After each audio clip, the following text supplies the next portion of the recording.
Hello everyone, I am Ankur Chawla, founder of Scope web. आज wine episode में हम ये बात करने वाले हैं कि वाइन कैसे बनती है, अलग अलग तरीके की वाइन क्या होती है, वाइन के लेवल कैसे पढ़े जाते हैं और हम वाइन टेस्ट भी करेंगे। और वाइन वीडियोस के लिए देखते रहिए cocktail jockey. Hello friends, cocktail jockey में आप सबका स्वागत है। कॉकटेल्स, वाइन, स्पिरिट्स के बारे में हर इन्फॉर्मेशन जानने के लिए सब्सक्राइब कीजिए कॉकटेल जॉकी और bell icon notifications button press करके हर दिन देखिए कॉकटेल और spirits episodes. Hello everyone, I am Ankur Chawla, founder of Scope Web. Wine के ग्रेप्स नॉर्मल टेबल ग्रेप से बहुत अलग होते हैं। इनकी कैटेगरी है, इनकी स्पीशीज का नाम होता है विटिस विनिफेरा। विटिस विनिफेरा के अंदर हजारों तरीके के ग्रेप्स आते हैं जो बहुत सारे wine regions of the world से आते हैं।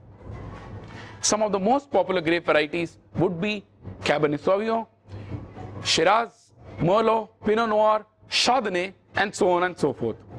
ये जो ग्रेप्स होते हैं इनकी स्किन में पर्टिकुलर टैनिन भी होते हैं और इनका जो जूस होता है वो थोड़ा सा अलग होता है नॉर्मल ग्रेप्स के अंदर। वाइन के बारे में और जानकारी के लिए देखते रहिए कॉकटेल जॉकी। और अगर ये वीडियो आपको पसंद आई तो जितनी ज्यादा हो सके उतनी शेयर कीजिए और सब्सक्राइब कीजिए कॉकटेल जॉकी।